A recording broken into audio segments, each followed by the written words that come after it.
Namaskar children. So in the continuation of our chapter number 3, private, public and global enterprises, today I am going to tell you about the changing role of the public sector. At the time of independence, it was expected that the public sector enterprises would play an important role in achieving certain objectives of the economy, either by direct participation in business or by acting as a catalyst. Okay, so public sector in India was created to achieve two types of objectives: to speed up the economic growth of the country and to achieve a more equitable distribution of income and wealth among people. The role and importance of public sector changed with time.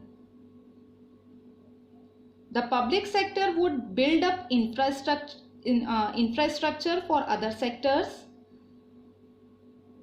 and invest in key areas.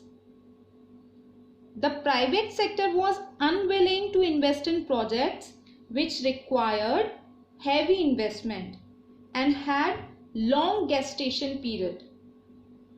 The government then took it upon itself to develop infrastructural facilities and provide for goods and services essential for the economy. The Indian economy is in a stage of transition. The 5-year plans in the initial stages of development gave lot of importance to the public sector. In the post-90s period, the new economic policies emphasized LPG, that is liberalization, privatization and globalization. The role of public sector was redefined in these three. It was not supposed to play a passive role but to actively participate and compete in the market with other private sector companies which are there in the same industry. They were also held accountable for losses and return on investment. If a public sector was making losses continuously, it was referred to the Board for Industrial and Financial Reconstruction for complete overhauling or shutdown. Various committees were set up to study the working of inefficient public sector units with reports on how to improve their managerial efficiency and profitability. So the role of public sector is definitely not what was envisaged in the early 60s or 70s. So here we see that what are the different things which have been opted by the public sector. Okay. So here is the first point.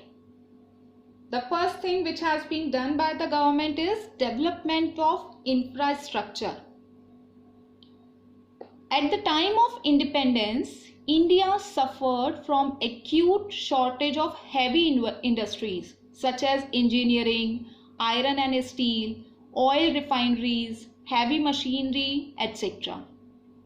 Because of huge investment requirement and long gestation period, private sector was not willing to enter these areas. The duty of development of basic infrastructure was assigned to public sector, which is discharged quite efficiently. Okay, so the development of infrastructure means transportation, communication, irrigation, power, etc. And it is a prerequisite for industrialization in any country. It was only the government which made huge capital investments to develop infrastructural facilities because such projects demand long gestation period and relatively lesser return on investment. Rail, road, sea, these transport was the responsibility of the government. Okay, so In the pre-independence period, basic infrastructure was not developed, and therefore industrialization progressed at a very slow pace.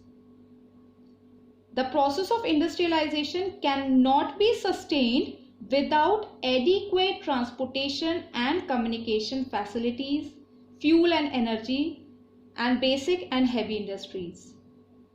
The private sector did not show any initiative to invest in heavy industries or develop it in any manner, because they did not have trained personnel or finances to immediately establish heavy industries, which was the requirement of the economy at that time. So it was only the government which could mobilize huge capital, coordinate industrial construction, and train technicians and workforce.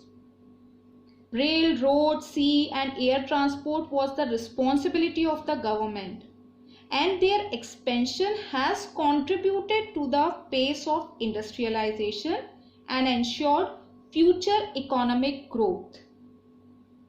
The public sector enterprises were to operate in certain spheres.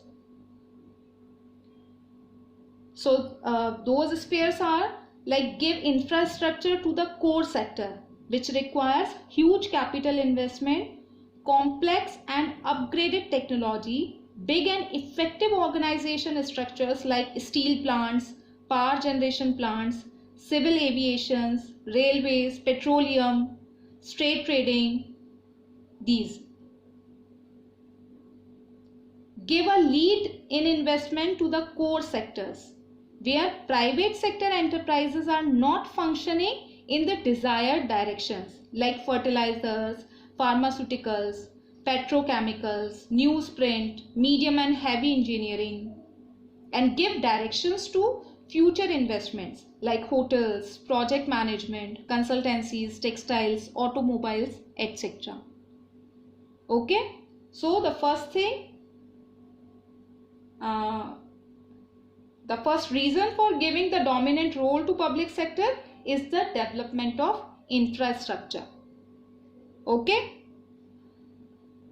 Now children, the next points we'll discuss in the next virtual session. Till now, just please go through with the points. Okay. Read these points in advance. Thank you.